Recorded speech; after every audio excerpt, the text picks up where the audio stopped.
A continuación leeremos el cuento El penal más largo del mundo, Osvaldo Soriano, Argentina.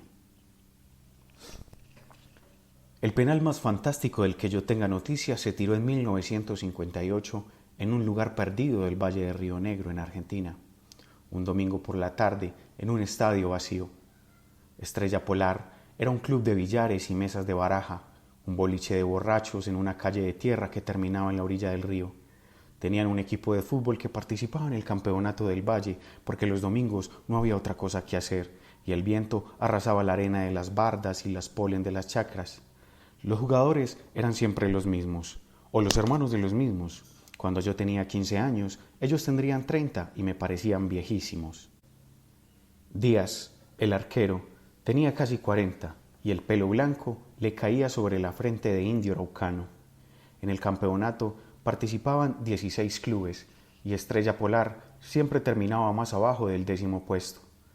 Creo que en 1957 se habían colocado en el 13º lugar y volvían a sus casas cantando, con la camiseta roja bien doblada en el bolso porque era la única que tenían. En 1958 empezaron ganándole a Escudo Chileno, otro club de miseria. A nadie le importaba ni le llamó la atención eso. En cambio, un mes después, cuando habían ganado 4 partidos seguidos y eran los punteros del torneo, en los 12 pueblos se empezó a hablar de ellos. Las victorias habían sido por un gol, pero alcanzaban para que Deportivo Belgrano, el eterno campeón, el de Padini, Constante Gauna y Tata Cardiles, quedara relegado al 2º puesto. Un punto más abajo se hablaba de Estrella Polar en la escuela, en el ómnibus, la plaza, pero no imaginaban todavía que al terminar el otoño tuvieran 22 puntos contra 21 de los nuestros. Las canchas se llenaban para verlos perder de una buena vez. Eran lentos como burros y pesados como roperos, pero marcaban hombre a hombre y gritaban como marranos cuando no tenían la pelota. El entrenador, un tipo de traje negro, bigoticos recortados, lunar enfrente y pucho apagado entre los labios, corría junto a la línea de toque y los azuzaba con una vara de mimbre cuando pasaban a su lado. El público se divertía con eso y nosotros, que por ser menores jugábamos los sábados, no nos explicábamos cómo ganaban. Si eran tan malos, daban y recibían golpes con tanta lealtad y entusiasmo que terminaban apoyándose unos sobre otros para salir de la cancha mientras la gente les aplaudía el 1-0 y les alcanzaban botellas de vino refrescadas en tierra húmeda. Por las noches celebraban en un prostíbulo de Santana y la gorda Leticia se quejaba de que se comieron el resto de pollo que dejaban en la nevera.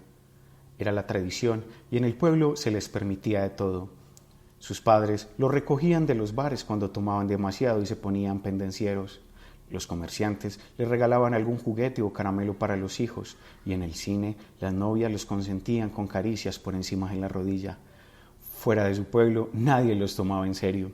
Ni siquiera cuando le ganaron Atlético San Martín por 2-1, en medio de la euforia perdieron, como todo el mundo, en Barda del Medio y terminaron la primera rueda, dejaron el primer puesto cuando Deportivo Belgrano los puso en su lugar con 7 goles.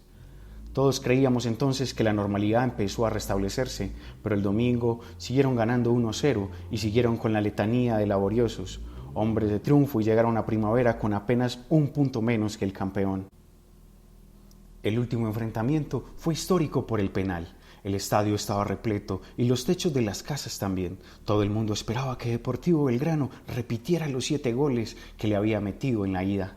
El día era fresco y soleado y las manzanas empezaban a colorearse por los árboles. Estrella Polar trajo más de 500 hinchas que tomaron una tribuna por asalto y los bomberos tuvieron que sacar las mangueras para que se quedaran quietos.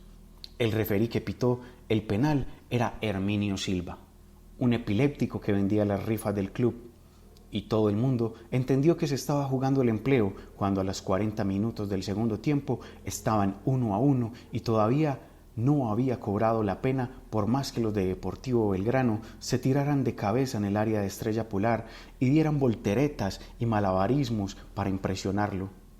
Con el empate, el local era campeón y Herminio Silva quería conservar el respeto por sí mismo y no daba penal porque no había infracción. Pero a los 42 minutos todos nos quedamos con la boca abierta cuando el puntero izquierdo de Estrella Polar clavó un tiro libre desde muy lejos y se pusieron arriba 2-1. Entonces sí, Herminio Silva pensó en su empleo y alargó el partido hasta que Padín entró en el área y ni bien se le acercó un defensor, pitó. Ahí nomás dio un pitazo estridente, aparatoso y sancionó el penal. En ese tiempo, el lugar de ejecución no estaba señalado como una mancha blanca y había que contar 12 pasos de hombre.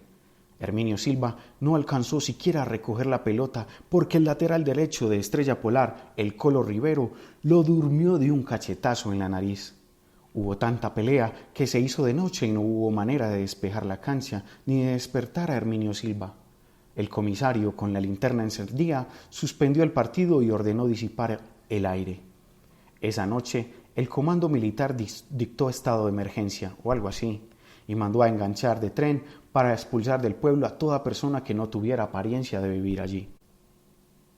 Según el Tribunal de la Liga, se reunió el martes, faltaban jugar 20 segundos a partir de la ejecución del tiro penal, y ese match, aparte de entre Constante Gauna, el Shutter y el Gato Díaz al arco, tenían lugar el domingo siguiente, en el mismo estadio, a puertas cerradas, de manera que el penal duró una semana y fue, si nadie me informa lo contrario, el más largo de toda la historia.